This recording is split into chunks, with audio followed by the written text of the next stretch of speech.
Hi, and welcome to Creating a Quick Guide to Quality Video. I'm Jocelyn Wedo, and I work with Sprockets. And I, along with other Sprockets partners serving young people in St. Paul, are working on a project where we are going to be creating a catalog of many small, multiple, so many videos that are just introductions to different aspects of the work that we all do across the city. And so this video is going to talk a little bit about how you can share what you know with others in a way that will help us all continue to grow. So what are these quick guide videos? They are 5 to 10 minute videos that we know help to solve a problem that many of us face, right? So there's not a whole lot of time within our schedule that part-time folks or volunteers maybe aren't able to attend more formal trainings. And also having this on-demand kind of option where people can watch videos on their own time works for a lot of different folks' schedules.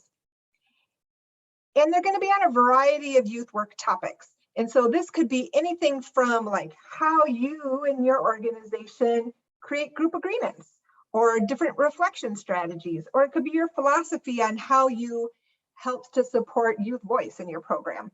Whatever the topic is, if it's something that's useful for you, it's likely it will be useful for someone else as well. These videos are going to be free to access for any youth worker who wants to look at them and use them. And they're all going to be for youth workers by youth workers. And so our goal is to tap into the wisdom and expertise of all of you in our network to be able to have this platform to share with each other ideas and to look and see what other people are doing as well. Here's what it's not. It's not an in-depth study where you need to do research and citations and talk about why somebody thinks it's important.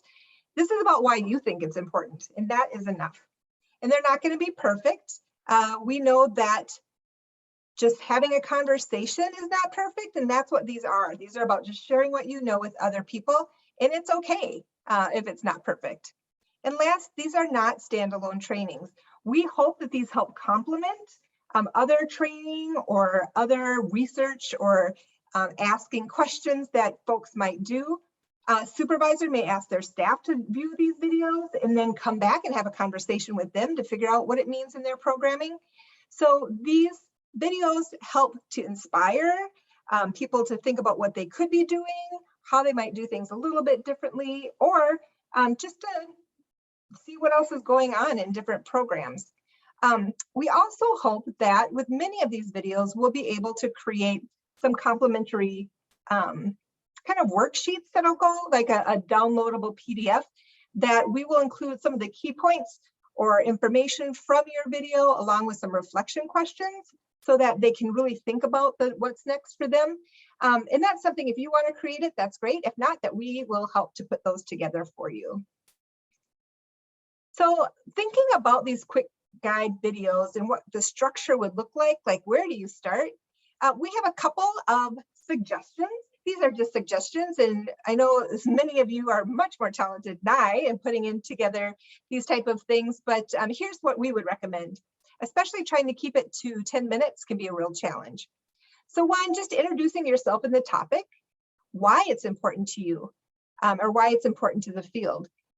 Just to reiterate, especially from that personal experience, how it makes a difference for you in your programming. Any content or key information. So this could be kind of some background on your philosophy and why you think that it's important.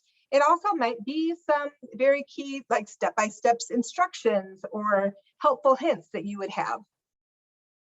And then being able to share those examples of what it looks like in practice are really important. And that might be that maybe you have a program planning guide and you can show an example of that, or maybe you have pictures of some of the way that you display things in your room. So I don't know, photos, any other artifacts. If there's a way that you can show it, that's great as well. But even just to be able to talk about it is really important. And then what's maybe the most important piece, or the next steps, are action items. So we know people can hear things and get great ideas, and then they go about their day. And so making sure to put something at the end that helps the person viewing it to think about, okay, what's next? And how do I go deeper? So that might be, it might be as easy as saying, try this activity out in your program and see how you would adapt it, or talk with a colleague about it. Or it might be a TED Talk or a YouTube link or a website, places that you found helpful for going deeper in that piece of learning. So now we are going to take a pause and go behind the scenes to see what it would look like to actually create your own video.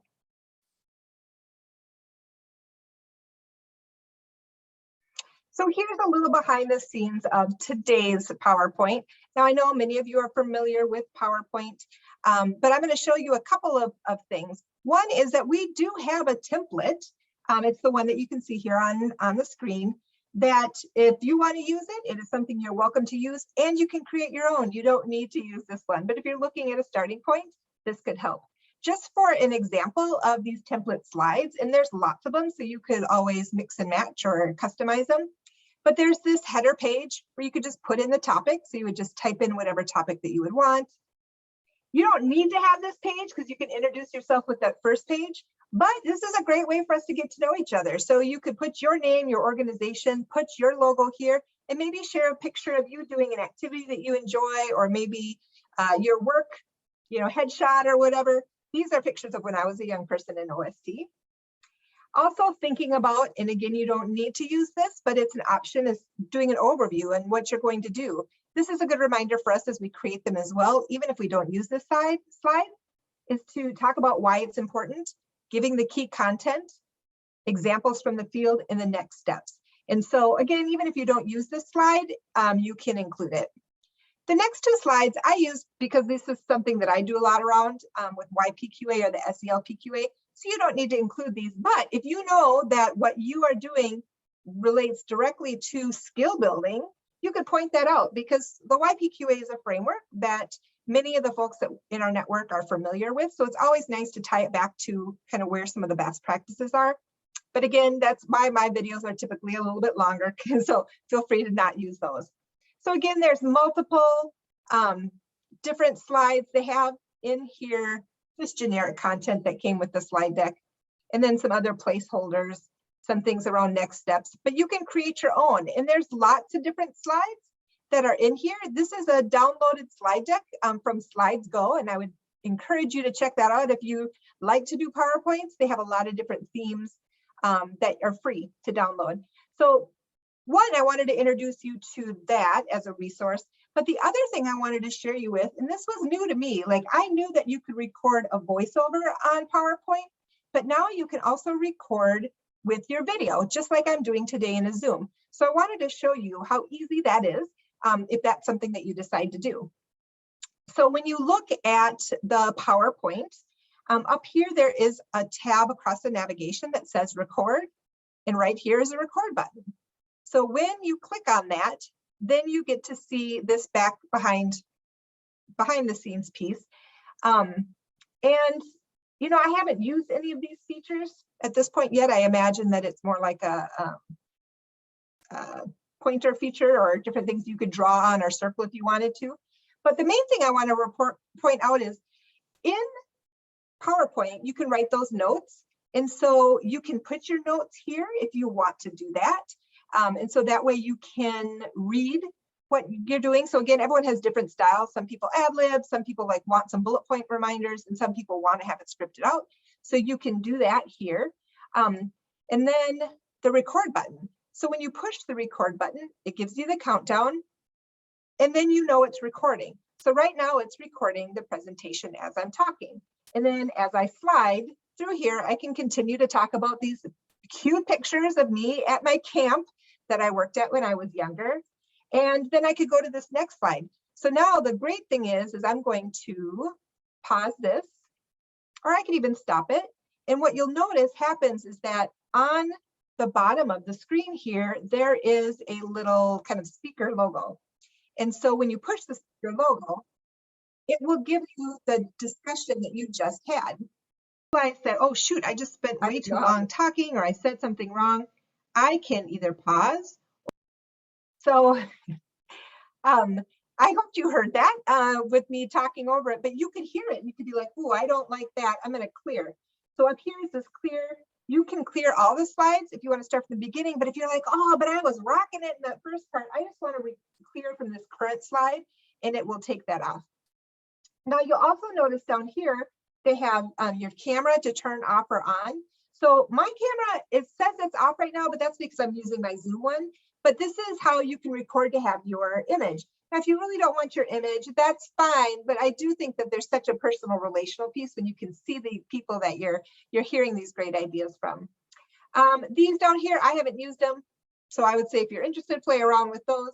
And then I haven't actually gone too much in the settings. I guess that is if you have any problems with the video or the audio. I do recommend kind of maybe practicing first before you spend a lot of time just to see how it's working on your computer. So once you have your recording done and you're going to exit out of this, you're back here. What you're going to do then after you've recorded it, you will notice that on the slides that I have recording, that there's this little speaker is still on these slides. And if I would have used my video, my little video would be on here as well in a box. And so that's the interesting piece too, is that you can move it. So I think it defaults down to the lower edge, but if you have content there, you can move it and it'll still save as a recording. So that's a really helpful thing to know as well. And when it's time to export your video, you click export here and create video, and it'll then take a little bit of time because it's a lot of stuff, but it'll then save it as a MP4. And so make sure you see where you save it. One note that I will make is that once you have the PowerPoint with the recording on it, it is helpful when you've got it and it's how you want it to be to export it into that MP4.